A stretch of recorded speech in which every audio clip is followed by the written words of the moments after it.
नमस्कार किसान साथियों, मैं हूं दिनेश कुमार। और आज हम जो चर्चा कर रहे हैं, हमारी चर्चा का विषय रहेगा मुख्यतः मोथा घास और दूब घास।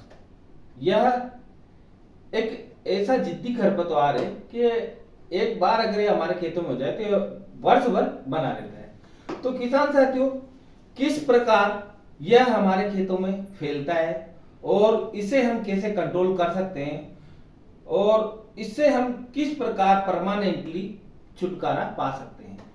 तो किसान साथियों, आज हम चर्चा करते हैं मोथा घास और दूब घास पर। तो सबसे पहले आते हैं मोथा घास पर। तो किसान साथियों, मोथा घास को हम अलग अलग जगह पर अलग अलग नामों से जानते हैं। मोथा घास के उपनाम है मोथा, मोतंगिया, कनकौआ, मोगदया, कनी, साबरा, नागर मोथा, मोथी, मेथी आदि नामों से हम इसे जानते हैं। तो किसान साथियों, मोथा घास फैलता है तो यह जमीन में किस प्रकार फैलता है। किसान साथियों, यह हमारी जो मृदा की जो सतह होती है उस सतह से 2 फीट गहराई तक जो मोथा घास जिसके द्वारा फैलता है, जैसे कंद हुआ, प्रकंद हुआ, जड़ें हुई और इसके बीज हुए या फिर गांठाने हुई या फिर नट हुए इसके, तो ये बहुत प्रकार से फैलता है।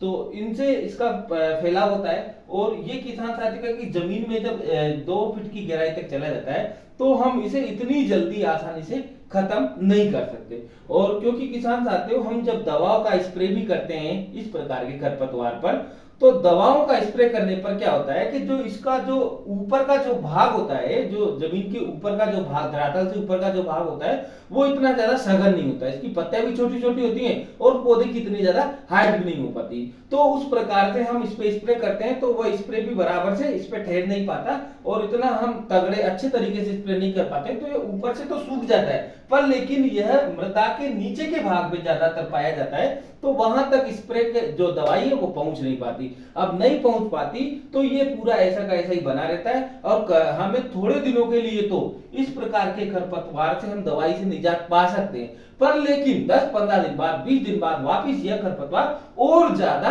हमारे खेतों में हमें देखने को मिलेगा। तो किसान साथियों, हम इससे बहुत ज्यादा परेशान होते हैं। और यह खरपतवार क्या होता है कि यह प्राय वर्ष भर हमारे खेतों में बना रहता है और यह एक जिद्दी खरपतवार है।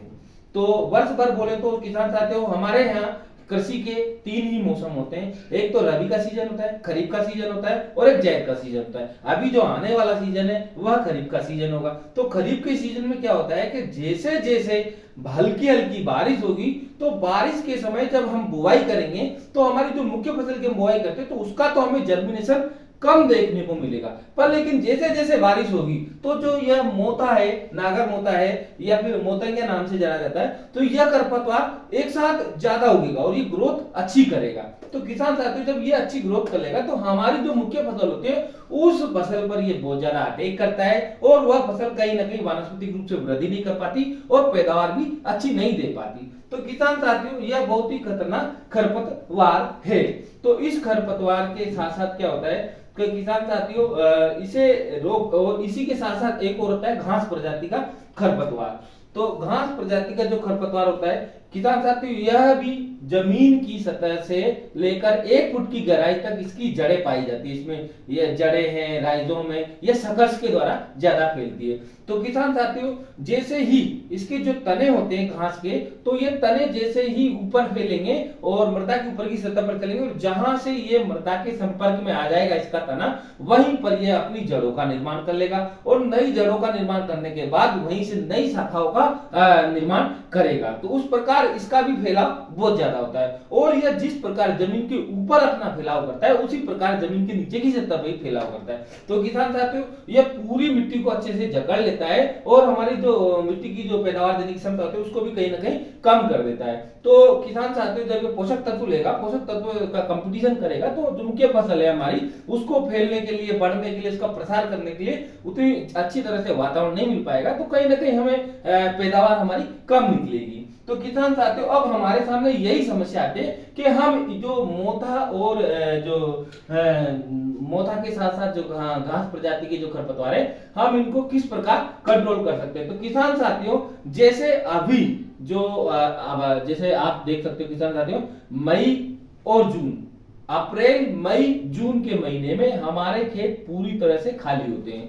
तो किसान साथियों जब हमारे खेतों में किसी भी प्रकार की कोई भी फसल ना हो तो उस समय हम इस खरपतवार को रोकने के लिए हम उसमें एक दवा आती है जो हमें ग्लाइफोसेट के नाम से मार्केट में मिल जाएगी या फिर राउंड अप के नाम से मिल जाएगी। तो ग्लाइफोसेट टेक्निकल होता है उसमें या फिर राउंड अप, तो इस नाम से हमें मार्केट मिलेगी। तो इन दोनों में से किसी एक दवा का स्प्रे कर खाली खेत में हम इन खरपतवारों से छुटकारा पा सकते हैं। अगर जब हमारे खेत में फसल होती है तो फसल होते वक्त हम इसका कुछ भी नहीं कर सकते और यह खरपतवार फसल होते वक्त मतलब ऐसे कोई दवा भी नहीं बनी इसकी परमानेंटली जो हम इसे फसलों के साथ साथ खत्म कर सके। तो जैसे अभी जो हमारा अप्रैल मई और जून का महीना है उस महीने में कहीं ना कहीं हम स्प्रे करके ग्लाइफोसेट का या फिर मेरा एक राउंडअप का, और ग्लाइफोसेट जो 71 SG में आती है, कहीं ना कहीं यह मतलब इसकी 1 हेक्टेयर के लिए हम 2 किलो मात्रा ले सकते हैं और उसका हम बराबर से घोल बनाकर और स्प्रे कर हम इसको खत्म कर सकते हैं। अब किसान साहब तो हमें करना क्या है कि जैसे अगर हमें मार्केट में क्या है मेरा 71 के नाम से पाउच मिलते हैं तो हम एक पाउच का एक 15 लीटर के पंप के लिए उपयोग में ले सकते हैं। 15 लीटर पानी के साथ उसे घोलकर हम उसका स्प्रे कर सकते हैं। तो पहले क्या करेंगे किसान साथियों, हम पहले हम स्प्रे पंप लेंगे, स्प्रे पंप को आधा पानी से भरेंगे और फिर एक लीटर का या 2 लीटर का कोई छोटा डिब्बा लेंगे और उस डिब्बे में मेरा 71 का पाउच लेंगे, उसको कट करेंगे और कट करके उसमें डालेंगे और उस पानी से बढ़िया मिला के डंडे की सहायता से उसे मिला लेंगे और जब उसका बढ़िया घोल बन जाएगा तो हम उसे पंप में डाल देंगे। और उसी के साथ साथ हम दूसरे स्थान पर लेंगे हम 2 मुट्ठी यूरिया एक खाली डिब्बे में लेंगे 1 से 2 लीटर के में, और उसमें हम उसको पानी की सहायता से घोल लेंगे बढ़िया से, और जब वह यूरिया उसमें घुल जाता है बराबर से तो फिर हम उसको भी पंप में छोड़ देंगे। और उसी के साथ साथ हम तीसरे नंबर पर लेंगे सर्फ, जो अपना कास्टिक सोडा होता है कपड़े धोने का, उसको उसकी 20 से 25 ग्राम मात्रा एक छोटे डिब्बे में डालेंगे, उसमें उसको आधा पानी से भरेंगे और बढ़िया उसको डंडे की सहायता से हिला लेंगे। जब उसका बढ़िया घोल बन जाएगा तो हम इसको भी पंप में हमारा जो स्प्रे मशीन होता है उसमें डाल देंगे टैंक में, और डालने के बाद बढ़िया से डंडे से हिला लेंगे। जब तीनों चीजें बराबर से उसमें मिल जाएंगी तो पहले हमने उस पंप को आधा भरा और फिर पूरे पंप को भरकर पानी की सहायता साफ पानी की सहायता से भर के फिर हमारे खेतों में हम उसका स्प्रे करेंगे। और किसान साथियों हमें स्प्रे भी इस प्रकार करना है कि जो खरपतवार होते हैं वो ऊपर से नीचे तक पूरी तरह से गीले हो जाएं। जो हम स्प्रे जिस पानी का हम स्प्रे कर रहे हैं, दवा का स्प्रे कर रहे हैं, तो इस